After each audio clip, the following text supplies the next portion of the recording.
എല്ലാവർക്കും news first മലയാളത്തിന്റെ പുതിയ വീഡിയോയിലേക്ക് സ്വാഗതം. ക്രിക്കറ്റ് ലോകത്തെ ഏറ്റവും പുതിയ വാർത്തകൾ ആദ്യമേ അറിയാൻ ഈ ചാനൽ മറക്കാതെ സബ്സ്ക്രൈബ് ചെയ്യുക. പഞ്ചാബ് കിങ്സിനെതിരായ കനത്ത പരാജയത്തിനു ശേഷം ചെന്നൈ സൂപ്പർ കിങ്സ് നായകൻ ഋതുരാജ് ഗേക്വാദ് നടത്തിയ ചില പ്രസ്താവനകൾ ഇപ്പോൾ ക്രിക്കറ്റ് ലോകത്തെ ആകെ പിടിച്ചുകുലുക്കിയിരിക്കുകയാണ്. ടീം തോറ്റു, ആരാധകർ കടുത്ത നിരാശയിലുമായിരുന്നു. എന്നാൽ മത്സരത്തിനു ശേഷം ഋതുരാജ്, പ്രിയാൻഷ് ആര്യ, MS ധോണി എന്നിവരെക്കുറിച്ച് പറഞ്ഞ വാക്കുകൾ ഓരോ ക്രിക്കറ്റ് പ്രേമിയെയും അമ്പരപ്പിച്ചു കളഞ്ഞു. എന്നാൽ അതിലും വലിയൊരു ഭൂകമ്പം സൃഷ്ടിച്ചത് മലയാളികളുടെ സ്വന്തം സഞ്ജു സാംസണെക്കുറിച്ച് അദ്ദേഹം നടത്തിയ ആ നിർണായക വെളിപ്പെടുത്തലായിരുന്നു. ഇത്രയും പ്രതിസന്ധി നിറഞ്ഞ ഒരു ഘട്ടത്തിൽ ഋതുരാജ് തന്റെ സഹതാരങ്ങളെക്കുറിച്ച്, പ്രത്യേകിച്ച് ക്യാപ്റ്റൻസിയെക്കുറിച്ച് ഇങ്ങനെയൊരു തുറന്നുപറച്ചിൽ നടത്തുമെന്ന് ആരും സ്വപ്നത്തിൽ പോലും കരുതിയിരുന്നില്ല. IPLിലെ 7ാം മത്സരത്തിൽ MA ചിദംബരം സ്റ്റേഡിയത്തിൽ വെച്ച് ചെന്നൈ സൂപ്പർ കിങ്സും പഞ്ചാബ് കിങ്സും തമ്മിലായിരുന്നു ആവേശകരമായ പോരാട്ടം നടന്നത്. ടോസ് നേടിയ പഞ്ചാബ് ക്യാപ്റ്റൻ ശ്രേയസ് അയ്യർ ആദ്യം ബൌളിംഗ് തിരഞ്ഞെടുക്കാൻ തീരുമാനിച്ചു. ചെന്നൈക്കായി ഓപ്പണിംഗിനിറങ്ങിയത് സഞ്ജു സാംസണും ഋതുരാജ് ഗേക്വാദും ചേർന്നാണ്. തുടക്കം കരുതലോടെയായിരുന്നെങ്കിലും 2ാം ഓവറിൽ തന്നെ ചെന്നൈക്ക് ആദ്യ പ്രഹരമേറ്റു. മനോഹരമായ ഒരു 4 അടിച്ചതിനു പിന്നാലെ 7 റൺസുമായി സഞ്ജു സാംസൺ കൂടാരം കയറി. എന്നാൽ പിന്നീട് ക്രീസിലെത്തിയ യുവതാരം ആയുഷ് മഹാത്രെ തന്റെ ഉദ്ദേശ്യങ്ങൾ ആദ്യമേ വ്യക്തമാക്കി. പവർ പ്ലേയിൽ ഋതുരാജ് ഗേക്വാദും മഹാത്രയും ചേർന്ന് ഇന്നിംഗ്സിന്റെ നിയന്ത്രണം ഏറ്റെടുത്തു.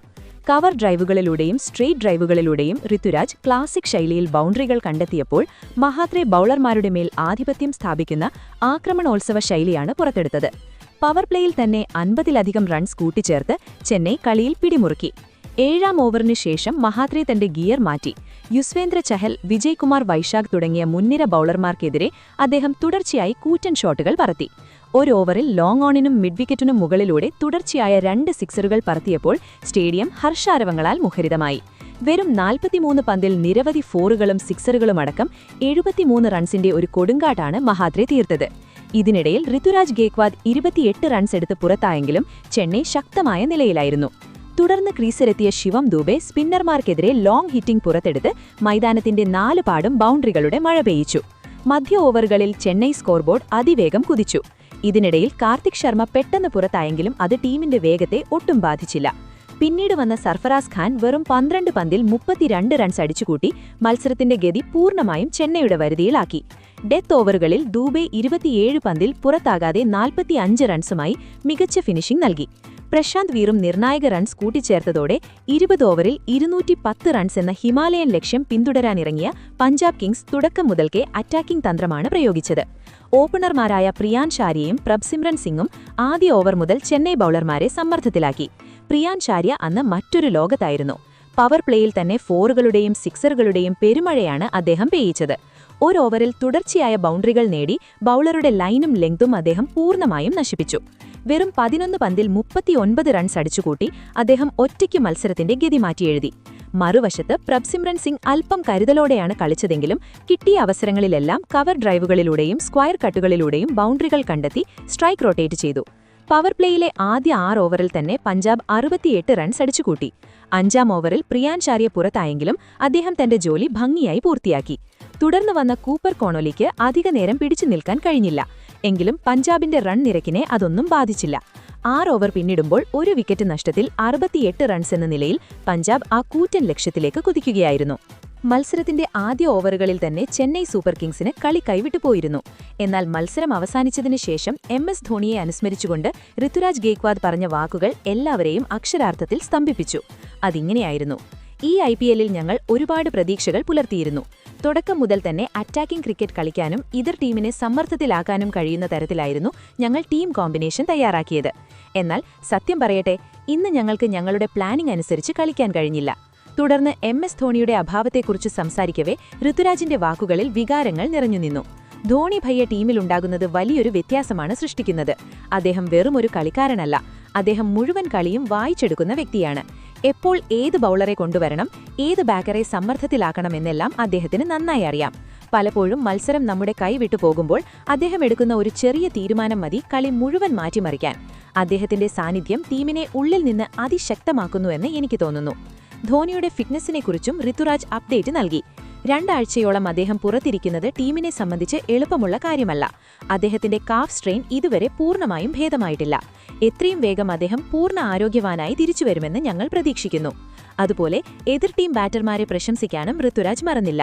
പ്രിയാൻഷ് ആര്യയും പ്രഭ്സിമ്രൻ സിംഗും ബാറ്റ് ചെയ്ത രീതി അവിശ്വസനീയമായിരുന്നു. തുടക്കത്തിൽ തന്നെ അവർ ഞങ്ങളെ കടുത്ത സമ്മർദ്ദത്തിലാക്കി. 1-2 ഓവർ മോശമായി എറിഞ്ഞാൽ അവർ അതിന്റെ പരമാവധി മുതലെടുക്കും. എന്നാൽ കഥ അവിടെ തീരുന്നില്ല.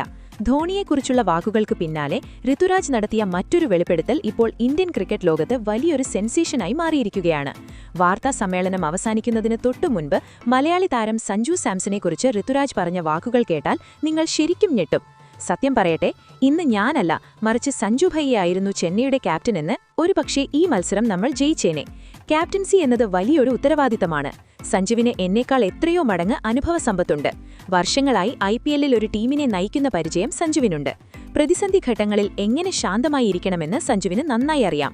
തുടർന്ന് ധോണിയെയും സഞ്ജുവിനെയും താരതമ്യം ചെയ്തുകൊണ്ട് ഋതുരാജ് പറഞ്ഞ കാര്യങ്ങൾ ഏവരെയും ആവേശത്തിലാക്കുന്നതായിരുന്നു. ധോണി പ്രിയയുടെ അതേ ശാന്തതയും കളി മുൻകൂട്ടി വായിച്ചെടുക്കാനുള്ള ഒരു പ്രത്യേക കഴിവും സഞ്ജുവിനുണ്ട്. ധോണി ഭയ്യയുടെ ആ ഒരു മാന്ത്രിക പവർ സഞ്ജുവിലും എനിക്ക് കാണാൻ സാധിക്കുന്നുണ്ട്. ഫീൽഡിൽ അദ്ദേഹം നിൽക്കുമ്പോൾ തന്നെ അതൊരു വലിയ ആത്മവിശ്വാസമാണ്. ഏറ്റവും വലിയ ഞെട്ടൽ അതൊന്നുമായിരുന്നില്ല. തന്റെ ക്യാപ്റ്റൻസി ഭാവിയെക്കുറിച്ച് വലിയൊരു സൂചന നൽകിക്കൊണ്ട് ഋതുരാജ് പറഞ്ഞ ആ അവസാന വാരികൾ കേട്ട് മാധ്യമപ്രവർത്തകർ പോലും സ്തംഭിച്ചുപോയി. ടീമിന്റെ നന്മയ്ക്കു വേണ്ടി ക്യാപ്റ്റൻ സ്ഥാനം ഒഴിയാനും ഞാൻ തയ്യാറാണ്. സഞ്ജുവിനെ പോലെ കഴിവുള്ള ഇത്രയും അനുഭവസമ്പത്തുള്ള ഒരാൾ ടീമിലുണ്ടെങ്കിൽ അദ്ദേഹമാണ് ടീമിനെ നയിക്കേണ്ടത് എന്നാണ് എന്റെ വ്യക്തിപരമായ അഭിപ്രായം. ടീം മാനേജ്മെന്റ് തീരുമാനിക്കുകയാണെങ്കിൽ ഒരു സാധാരണ കളിക്കാരനായി മാറി സഞ്ജു ഭയ്യയ്ക്ക് കീഴിൽ കളിക്കാൻ എനിക്ക് യാതൊരു മടിയുമില്ല, അദ്ദേഹം പറഞ്ഞു. ഋതുരാജിന്റെ ഈ വാക്കുകൾ ഇപ്പോൾ കാട്ടുതീ പോലെയാണ് പടരുന്നത്. തനിക്കെതിരെ ഉയർന്ന വിമർശനങ്ങൾക്ക് നടുവിൽ സഹതാരത്തെ ഇത്രത്തോളം പ്രശംസിക്കാനും സ്വന്തം ക്യാപ്റ്റൻ സ്ഥാനം വരെ വാഗ്ദാനം ചെയ്യാനും കാണിച്ച ആ വലിയ മനസ്സിനെ ആരാധകർ വാഴ്ത്തുകയാണ്. ബാറ്റിംഗിലും ബൌളിംഗിലുമുള്ള സ്വന്തം ടീമിന്റെ പോരായ്മകളും അദ്ദേഹം തുറന്നു സമ്മതിച്ചു. ടൂർണമെന്റിൽ ശക്തമായി തിരിച്ചുവരുമെന്നും അദ്ദേഹം ആത്മവിശ്വാസം പ്രകടിപ്പിച്ചു. എന്തായാലും ഈ വിഷയത്തിൽ നിങ്ങളുടെ അഭിപ്രായം എന്താണ്? ഋതുരാജ് ക്യാപ്റ്റൻസി ഒഴിഞ്ഞ് സഞ്ജു സാംസൺ ചെന്നൈയുടെ നായകനാകണമെന്ന് നിങ്ങൾ ആഗ്രഹിക്കുന്നുണ്ടോ? അതോ ഋതുരാജ് തന്നെ തുടരണമെന്നാണോ നിങ്ങളുടെ പക്ഷം? നിങ്ങളുടെ വിലയേറിയ അഭിപ്രായങ്ങൾ താഴെ കമന്റ് ബോക്സിൽ രേഖപ്പെടുത്തുക. ഈ വീഡിയോ നിങ്ങൾക്ക് ഇഷ്ടമായെങ്കിൽ ലൈക്ക് ചെയ്യാനും ചാനൽ സബ്സ്ക്രൈബ് ചെയ്യാനും മറക്കരുത്. ഇനിയും ഇതുപോലത്തെ കൂടുതൽ എക്സ്ക്ലൂസീവായ ക്രിക്കറ്റ് സത്യങ്ങളുമായി നമുക്ക് വീണ്ടും കാണാം.